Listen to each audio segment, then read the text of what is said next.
కార్తీక్ హైదరాబాద్ నుంచి రాస్తున్నారు. కార్తీక మాసంలో ఆకాశ దీపాలు ప్రత్యేకంగా వెలిగిస్తూ ఉంటారు. దాని ప్రత్యేకత ఏమిటి తెలియజేయగలరు అంటూ రాస్తున్నారు. మనకు ఆకాశ శబ్దమే పరమాత్మకు సంకేతం. ఎలా అవుతుంది అంటే జాగ్రత్తగా మనం పరిశీలన చేద్దాం. మనకి మొట్టమొదటి తెలిసింది భూమి ఎదురుగుండా కనిపిస్తుంది. మనం ఈ పంచభూతాలని కూడా గమనించినట్లయితే అవి ఒక జ్ఞానాన్ని అందిస్తాయి. భూమికి 5 లక్షణాలు ఉన్నాయి. ఏమిటంటే శబ్దము, స్పర్శ, రూపము, రసము, గంధము. వీటిలో గంధం అనేటువంటిది భూమికి మాత్రమే ఉన్నది, మిగిలిన వాటికి లేదు. ఎప్పుడైతే 5 గుణాలు ఉందో ఇది మొత్తం భూమండలం మీద చూసినట్లయితే ఒక 15% వరకు కనిపిస్తుంది. దీంట్లో ఈ గంధం అనేటువంటి గుణాన్ని విడిచిపెట్టేసింది నీరు. నీటిలో 4 గుణాలు ఉన్నాయి: శబ్దము, స్పర్శ, రూపము, రసము. ఈ 4 గుణాలు ఉన్న మీదట, ఈ 4 ఉన్న మీదట భూమండలంలో 85% దానిదే రాజ్యం, నీరు వ్యాపించింది. ఈ 4 ఒక గుణాన్ని వదిలేసింది నిప్పు. శబ్దము, స్పర్శ, రూపము 3 ఉన్నాయి. స్పర్శ, శబ్దము, స్పర్శ, రూపము. రసగంధాలు లేవు దానికి, నిప్పుకి. ఆ కారణంగా అది భూమి లోపల వ్యాపించింది, ఆకాశంలోనూ వ్యాపించింది, ఎన్నో గోళాల్లో వ్యాపించింది, కొన్ని వేల రెట్లు ఎక్కువగా ఉంది. దాంట్లో ఉండేటువంటి రూపం అనేది దాని ప్రత్యేక గుణం. ఆ రూపాన్ని వదిలేసింది వాయువు. దాంట్లో ఏమున్నాయి? శబ్దము, స్పర్శ 2 ఉన్నాయి. రూపం లేదు, రసం లేదు, గంధం లేదు. కొంతమంది గాలి వల్ల వాసన వస్తుంది కదా అంటారు, కానీ అది గాలి యొక్క లక్షణం కాదు, గంధ వాహం దాని పేరు. అంటే గంధానికి వాహకమే తప్ప, ఒక వాహనం లాంటిదే తప్ప గంధం కలిగినది కాదు అది. అందుకని దానికి ఆ లక్షణం లేదు. దానికి ఉన్నటువంటిది శబ్దము, స్పర్శ 2.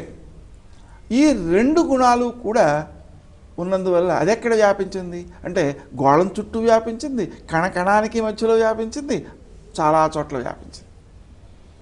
అంటే గోళాలకి మధ్యలో కూడా వాయు వాతావరణం చాలా ఉంది. అదే ఆకాశమైనట్లయితే ఈ 4 గుణాలని వదిలేసింది, ఒక్కటే గుణం ఉంది దాంట్లో, ఏంటంటే శబ్దం. ఈ శబ్దం అనేటువంటి గుణాలను ఒకదాన్ని కలిగి ఉన్నందువలన నిజానికి ఈ శబ్ద శక్తి కూడా జ్ఞానానికే సంకేతం. ఎందుకని జ్ఞానానికి సంకేతం? ఇంత చీకటిగా ఉందనుకోండి, ఒక మనిషి అక్కడి నుంచి పిలుస్తున్నాడు అంటే ఇక్కడ ఎవరో ఉన్నారు అని తెలుస్తుంది. అంటే శబ్దము జ్ఞానానికి సంకేతం అవుతుంది.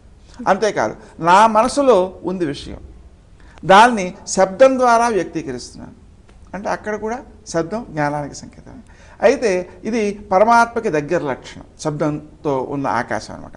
అంటే ఈ శబ్దం ఒకటే గుణం ఉన్నందువలన అది ఎక్కడ వ్యాపించింది అంటే కణంలో వ్యాపించింది, కణకణానికి మధ్యలో వ్యాపించింది, గోళాల మధ్య వ్యాపించింది, ఆకాశం లేని ప్రదేశమే కనిపించదు మనకి.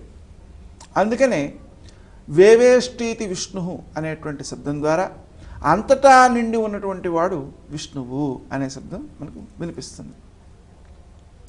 అంటే ఆ విష్ణువు ఈ శబ్దగుణాన్ని కూడా వదిలేసాడుకి ఏమైంది? ఆయన లేని చోటు లేదు, అంతటా నిండి ఉన్నాడు, అన్నిటా నిండి ఉన్నాడు అనేటువంటి. అయితే మనకు వినియోగించుకునేటువంటి వాటిలో మనకు అందుబాటులో ఉన్నది ఆకాశం ఒకటే. ఎందుకంటే ఆకాశం కంటే అతీతమైన విష్ణువును మనం ఇంకా అందుకోలేకపోతున్నాం కదా. అందుకని ఈ ఆకాశ దీపం అనే పేరుతో వీలైనంత ఎత్తుకి ఆ దీపాన్ని కనుక పంపినట్లయితే ఏమవుతుంది? ఆకాశానికి మనం దీపాన్ని సమర్పించినట్లు అవుతుంది. ఆకాశం శబ్దశక్తి ద్వారా జ్ఞానాన్ని అందించేదవుతోంది. వ్యాప్తి అనే లక్షణాన్ని అలవరుచుకోవడానికి అవకాశాన్ని కల్పిస్తోంది. వ్యాప్తి చెందిన కొలది ఏమవుతుందంటే దుఃఖం పలచబడుతుంది, ఆనందం బలిష్టమవుతుంది. ఎలా? ఉదాహరణకి నా ఇంట్లో ఏదైనా ఇబ్బంది కలిగినట్లయితే నాకు చాలా బాధ, నా వీధిలో ఎవరికో కాలు విరిగినట్లయితే కొంచెం బాధ, ప్రపంచంలో ఎవరైనా ఒక వ్యక్తి మరణించినట్లయితే సామాన్యం, ఎవరు పుట్టక చావక అవుతారా? అవుతూనే ఉంటాయి అవన్నీ. అంటే ఏమిటి? సామాన్యం అయిపోయింది. అంటే దుఃఖం పలచబడిపోయింది వ్యాపించిన కొద్దీ.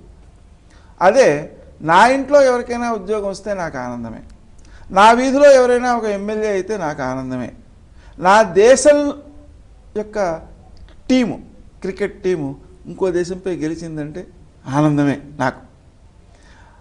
అంతేకాదు క్రికెట్ టీముల్లో 2 టీములు మన దేశంది ఒకటి ఇంకో దేశంది ఒకటి అయినా ఎవరైతే బాగా ఆడారో వాళ్ళు గెలిస్తే వాళ్ళు గెలవడం చాలా బాగుంది అని ఆనందం.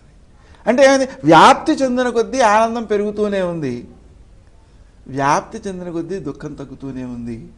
ఆ వ్యాప్తి పరమాత్మని లక్షణం. దాన్ని అలవర్చుకోవడానికి మనకున్న అసలైన ఆధారం ఆకాశం. ఆ ఆకాశాన్ని జ్ఞానానికి వినియోగించుకోవడమే ఆకాశ దీపం.